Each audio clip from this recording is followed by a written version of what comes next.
In 1975, a young engineer at one of the most powerful companies in the world built something that had never existed before. A camera with no film.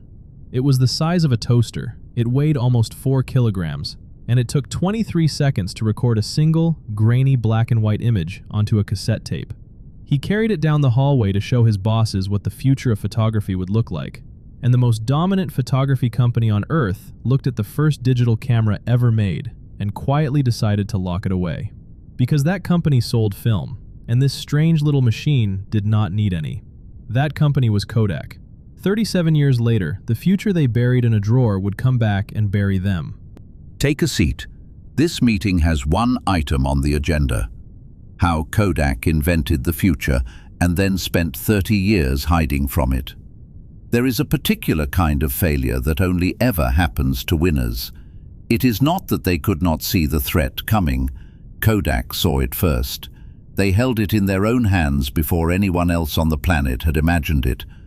The tragedy is that they understood exactly what they were looking at, and they decided they would rather protect the fortune they already had than build the company they were going to need. Watch this one closely. This is not how an empire dies screaming. This is how an empire dies comfortable.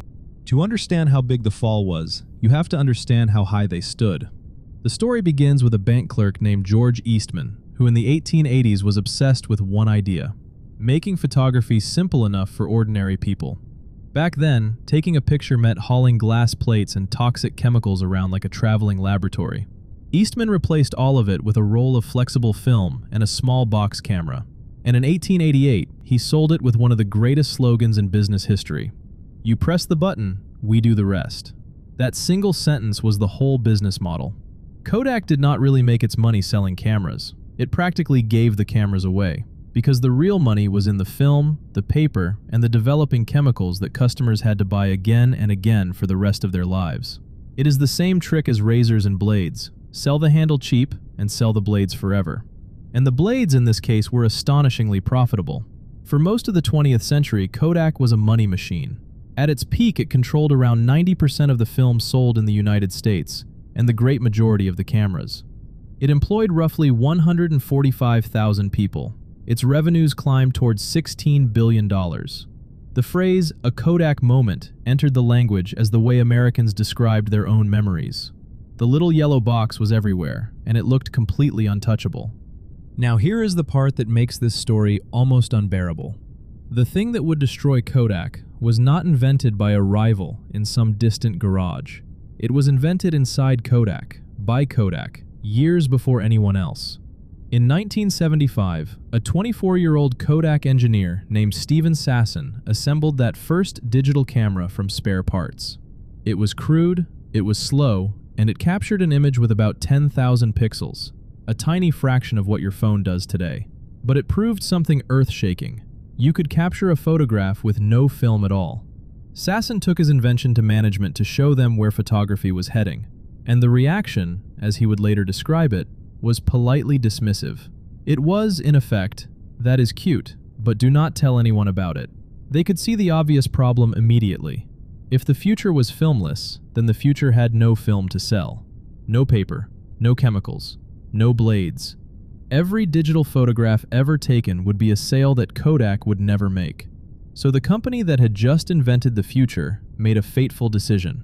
It would keep the technology quiet, protect the film empire for as long as possible, and treat its own breakthrough as a threat to be contained, rather than a business to be built. Pause here, because this is the lesson the whole room came to hear. What killed Kodak has a name, and every dominant company should fear it. It is called cannibalization, the terror of eating your own lunch. When you own a fabulously profitable business, any new idea that might replace it does not look like an opportunity. It looks like a knife pointed at your own heart. So you slow it down. You underfund it. You tell yourself there is still time. Kodak did not lack the technology. They invented the technology. What they lacked was the stomach to destroy their own golden goose before a stranger did it for them. Remember that. The most dangerous competitor a king ever faces is usually the future version of himself, and he almost always refuses to fund it. For a while, the strategy of waiting actually seemed to work, because change came slowly at first. Through the 1980s and 90s, Kodak did dabble in digital. It spent fortunes on research. It built early digital cameras. It even helped invent the megapixel sensors that others would profit from. But every move was haunted by the same conflict.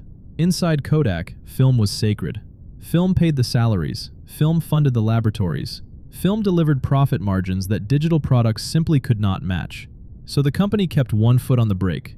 It would push into digital, then pull back to defend film, never fully committing to the thing it had created. Meanwhile, competitors who had no film business to protect, companies like Sony and Canon, sprinted ahead with no hesitation at all.